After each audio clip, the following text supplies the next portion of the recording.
Ayo, sound check. What is up, guys? Gianlupo here, back at it again with another video. And for today's video, I will be reacting to Andrew Tate's interview sa Piers Morgan Uncensored.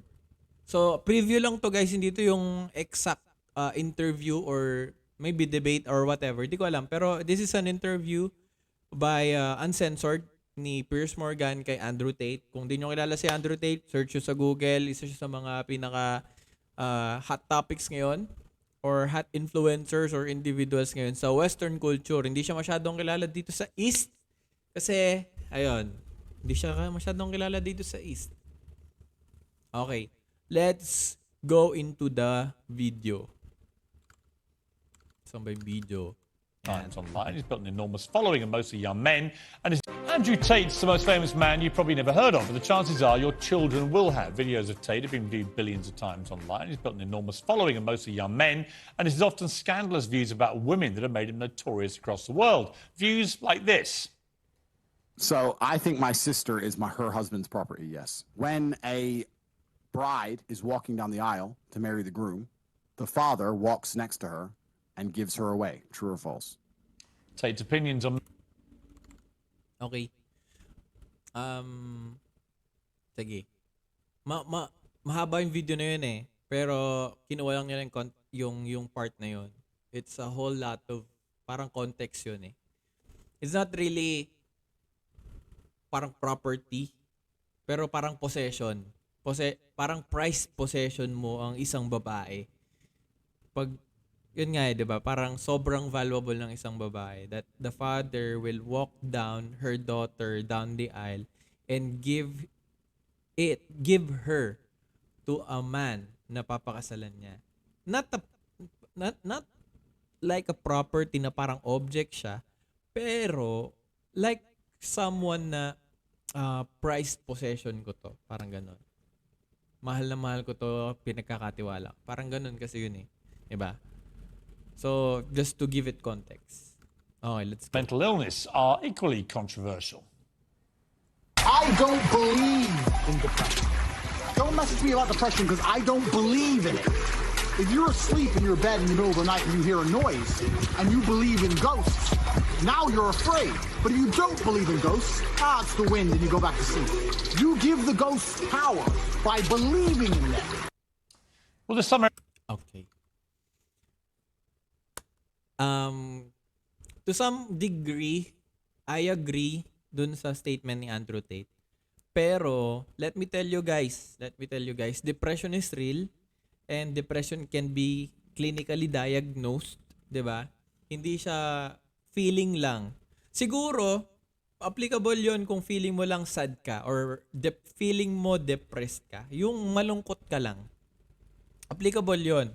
You can express na malungkot ka, pero after that, it's up to you if you will remain sad or you want to be happy or you want to, alam mo yun, parang i-elevate mo yung mood mo. It's up to you eh, di ba? Pero when you are clinically depressed or yung clinically diagnosed ka na nasa ano mo na talaga, parang basta may nangyari na sa mind mo, biologically, tama ba yung term ko? Basta yun. You cannot just believe that it doesn't exist. Kasi for example, when you have cancer, whether you have cancer or not, whether you believe that you have cancer or not, may cancer ka, di ba? You cannot say na you put things into power when you believe in them. Because you have cancer eh. I mean, whether you believe it or not, you have cancer. It's the same with depression or some mental illnesses. It can be cured, and there are things, alam mo yun, that's the thing eh. Parang pwede mo siyang ma-cure in a different way, not with how Andrew Tate said it. But to give you parang to be fair, that can be possible siguro when you're feeling depressed lang. Feeling depressed, guys hindi siya yung parang hindi siya yung parang hindi siya yung parang clinically diagnosed na. Kasi kapag clinically diagnosed na, you need mental health professionals to help you out of your depression. Okay, let's continue. Every major social media platform banned Tate amid a global backlash and concerns about his influence on the young people who watch him. But copies of his videos are still shared millions of times every day. This show is called Uncensored. One of the challenges views directly, so he flew from Romania to sit here in this studio, and the full explosive interview airs later this week. Here's a bit of what's to come. Do you respect women? Absolutely. Why wouldn't I? Do you think that 18, 19-year-old women are more attractive than 25-year-old women? I think there's attractive people. That's a loaded question. I don't know. Well, it's not really, is it? I can't. You know why I'm asking you? Of course I do, but I can't sit Well, here and for say. the benefit of viewers who don't know why I'm asking, you said this. In general, this is also one of the reasons men find youth attractive. You want to blow up the internet? I'll blow up the internet right effing now. The reason 18 and 19-year-olds are more attractive than 25-year-olds is because they've been through less dick. People say, oh, you can't say that, but yes, I can. A 19-year-old is more attractive than a 26-year-old woman, and I'll tell you why. Because that 26-year-old has talked to more guys, been to the club more times, been effed and dumped more times, more arguments, more mess, more for me to clean up. That is misogyny. Why? Because you are encouraging a mindset about 25-year-old women that makes them sound out to be infinitely less desirable than 18, 19-year-olds, and having effectively been having too much sex to be taken in a more respectful way. That would. Bago sumagot si bago sumagot si Andrew Tate dun. Sabi ni Piers Morgan, misogyny yun or parang misogynistic yung statement. So, how do we define misogyny? Kasi misogyny is woman-hating or anti-woman ka eh. Kapag misogynistic ka or kapag misogynist ka, you're anti-woman. Pero in this case, ang sinasabi kasi ni Andrew Tate na mas gusto niya mas attractive para sa kanya ang 18-year-old na babae compared to a 25-year-old na babae. So, coming from that, I think it's just preference. Preference lang. Ngayon, sabi ni Piers Morgan, sinabi niya na sa statement ni Andrew Tate noon na mas attractive ang 18-year-old compared to a 25-year-old kasi they have less experience, sexual experience to be exact, other than older women. Generally speaking, sa Western culture, siguro this is the truth. Kaso sa atin kasi sa Eastern culture, hindi tayo masyadong conservative kasi tayo eh. As Filipinos and as Asians, no? A large part of Asians are conservatives. So, there are still majority na mga babae, na mga lalaki na kahit na matanda na sila, 25, 30, 40, 45 and on. May mga virgins pa, low body count and all. So this doesn't really apply to us in a way. Pero it's possible. There's still, kasi ang Western culture, alam naman natin it's liberated. Right? So yeah. I mean, preference na yun eh. I mean, kung sinasabi niya na an 18-year-old is more attractive rather than a 25-year-old, edi yun. Ang sinasabi naman kasi ni Piers Morgan, parang ini-encourage niya yung mindset na men should date younger women than a 25 years old. For me, dun sa pagkakaintindi ko sa statement, it's not really about the age. It's not really about 18 years old, 19 or 20, 25, 26, whatever. It's really about the generality or parang it's the general thought na kapag bata yung isang babae or even lalaki, they have less experience. The more na tumatanda ang isang lalaki at babae, they accumulate experience, whether sexually o hindi. And for men, for inciting men, for saying that men should, alam mo yun, are attracted more to less sexually experienced women, regardless of age. Diba? I mean, that's self-preference. For me, yun lang nakikita ko. So regardless of age, ang sinasabi lang naman dito ni Andrew Tate, regardless of age, even if what age or how young or how old you are, if you have less sexual experience, that's his preference na sinasabi niya sa mundo. Well, firstly, even if that was the case, that wouldn't be misogyny. But what did you mean by what you said? That's not misogyny because it's not anti-women. I'm saying that an 18 or a 19-year-old woman would be more desirable. Pretty anti-25-year-old woman. Anti-25-year-old women, we can argue, but not misogyny. Well, that's misogyny then, isn't it? No, it's not. Well, being anti any woman at all is misogyny. Not when I'm saying that women are beautiful and attractive at a certain age and saying that age You're is saying different. 18, 19-years are more attractive than 25. Well, than ageist, perhaps, but misogynistic, absolutely Is that not. but you just accepted it was misogyny. No, I didn't. You said it was misogyny. I'm telling you, no, it's not. But if a 26-year-old woman is watching this and has heard those comments, Yeah. would you just say to her, look, I'm sorry, I shouldn't have said that? No, I won't. I will say that I am sorry that that offends you. However, there's a large contingent of the world. That doesn't mean you're sorry. No, I'm not sorry. That's the point I'm making. I'm sorry if that offends you. However, there's a large contingent of the world that believe that, and I was mediating for a conversation. Parts of the world that believe that about 26-year-old women are parts of the world where women are not allowed out on their own. That's a conversation. They have to wear full burqas. Well, that's a conversation. They're not to allowed have. to drive cars. That's nothing to do with me. But is that Napansin ko lang, when you're in an interview, guys, you let the interviewee answer. For example, ito, Andrew Tate is making a statement based dun sa question ni Piers Morgan, di ba?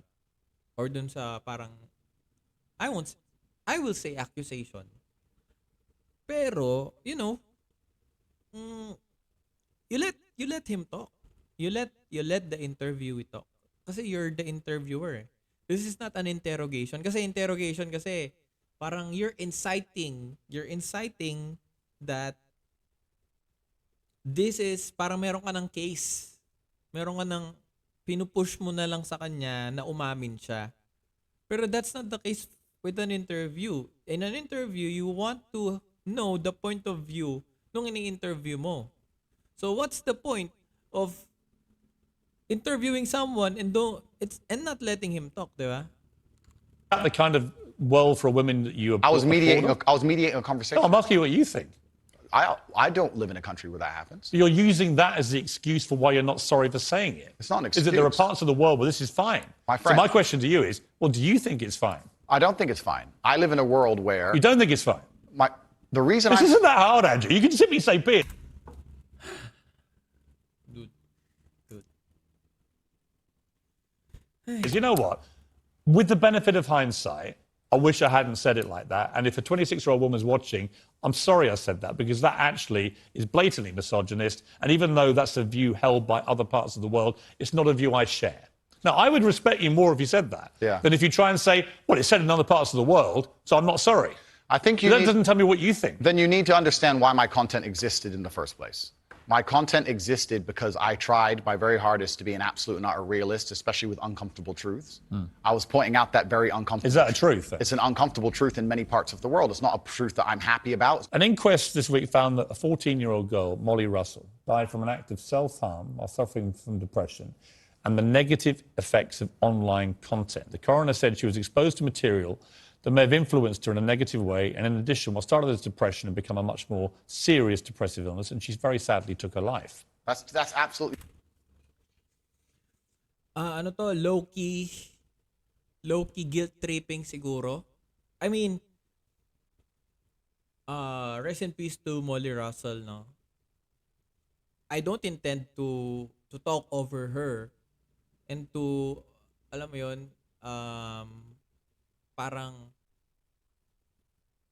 bastusin yung pagkamatay niya and all.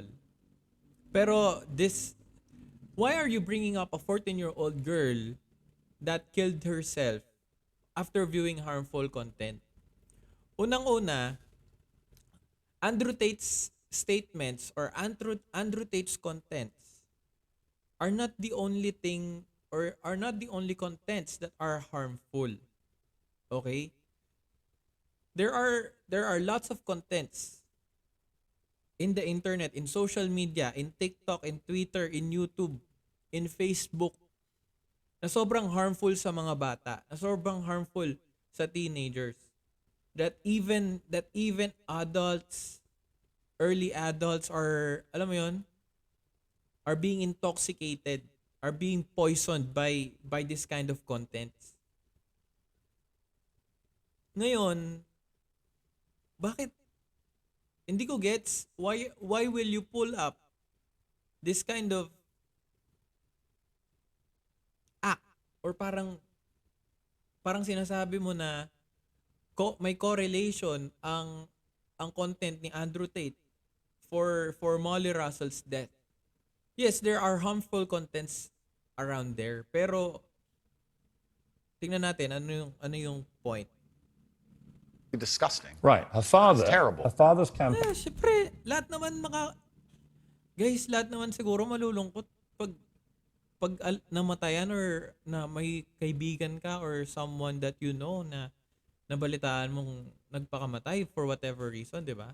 I mean, why would you bring that up? For better protections against potentially dangerous social media algorithms, right? It says that the particularly graphic content she saw romanticized acts of self-harm, normalized her condition, and focused on a limited and irrational view without any counterbalance of normality. First of all, what is your response to that? Nothing to do with you. That's the first thing. Yeah, it is nothing to do with me. The fact that a 14-year-old girl took her life is truly sad. The world we live in today is... The fact that something like that happened is almost mind-blowing to me. That's truly sad. I actually feel sad inside to see something like that. What has come clear to me in the interview... Well, who is not? I mean, kung matino kang tao, talagang sad ka na may nabalitaan kang namatay or nagpakamatay, di ba? Like, bro... is that a lot of things you... Something like that happened is almost mind-blowing to me. That's truly sad. I actually feel sad inside to see something like that. What has come clear to me in the interview is that a lot of things you say you wouldn't say now that you've said before. But I'd say them differently, perhaps. Yeah, right. So to me, that's an acceptance, not just that you want to get back on platforms, because maybe that was one of the reasons you were no platform, but that you've recognized and understood the potential harm to the wrong kind of impressionable mind by some of the things you've said. Would that be fair? Huwag ka muna magsalita, Andrew Tate. Ako muna magsasalita. I agree dun sa statement sa statement na yun ni Piers Morgan. I agree na Andrew Tate could have said things differently, no? The way na inamin naman ni Andrew Tate na he could have said things differently. And moving forward siguro, he can put balance with his statements. Kasi whether we like it or not, there will be children and teenagers consuming content. Whether may age restriction ng application. Guys, I first made my Facebook account when I was around 14. I first made my Facebook account, 14 ako. Ang legal age nun para makagawa ka ng Facebook account is 18 years old. So I faked my age para lang makagawa ako ng account. And that's the same thing. Kids these days are smart and they know how to do things. So even though there are age restrictions sa social media, they will still consume content. And the problem kasi kay Andrew Tate, this person is extreme. Extreme to the point na parang ang kausap niya kasi parang matanda na. If you're matured enough to take on his views and statements, that's okay kasi you can filter what's good and what's not. The problem is when these statements come to the ears of the children and the teenagers who don't know how to filter things out. Yung parang wala pa silang principles sa buhay, parang unstable pa sila sa principles nila. So syempre, ititake mo lahat yun eh. Kung ako, nung bata ako, take ako ng take. Kala ko okay lahat, di ba? So, it's not. So, tama yun. He could have said things differently. He could have said things in a balanced manner. Ganun siguro. Yun lang. it's fair siguro na ganun yung gawin ni Andrew Tate. But remaining in his principles. I think that's 80% fair. I 80%. So may 20% na alinlangan siya. Or ano ba yung 20%? recognize and understand that with massive fame, you have to be more careful. Told you guys. The same. Kasi the moment na may influence ka over the people, ibig sabihin, whether you like it or not, you will be influenced. I mean, not whether you like it or not, but there is a certain kind of influence to your fans who follows you. Lalo na mga bata. Kasi they can easily be manipulated. About being misconstrued. Like I said earlier, 1% of people misunderstanding you doesn't matter with a small audience. It matters with a very large audience. With power comes responsibility. I still believe the things I say. I do not want to be a negative force for the world. I also understand that I am a man who's lived a very difficult, nuanced life, and I am capable of making nuanced points that may be misunderstood by teenagers. However, that can be said about anybody and everything. Every opinion online can be misunderstood by children. Trying to protect children from the internet is a very interesting subject in and of itself, because I would argue that 80% of the content on the internet can be negative or detrimental to a young mind that doesn't understand the world. Fair enough, mga Lodi Cakes. Tama naman. I mean, dude, if that's what you think, siguro yung 20% na yun is I still believe in what I say. Yun yung sinasabi niyo, no? Ni Andrew Tate, no? But, siguro, yun nga, yung end statement ni Andrew Tate dun sa preview na yun, na he's not the only one that produces harmful content. It's just that his content contradicts yung paniniwala ng modern society ngayon. So yun lang. I hope I can watch, we can react to the full content or with the full video na to kapag lumabas na. So that's it, guys. Thank you so much. That's just for me. Let's go. Opinion ko lang. Opinionated bitch. Motherfucking. Charot. Let's go. Thank you for watching, guys. Peace. Continue to subscribe and follow me on my social media platform. Peace.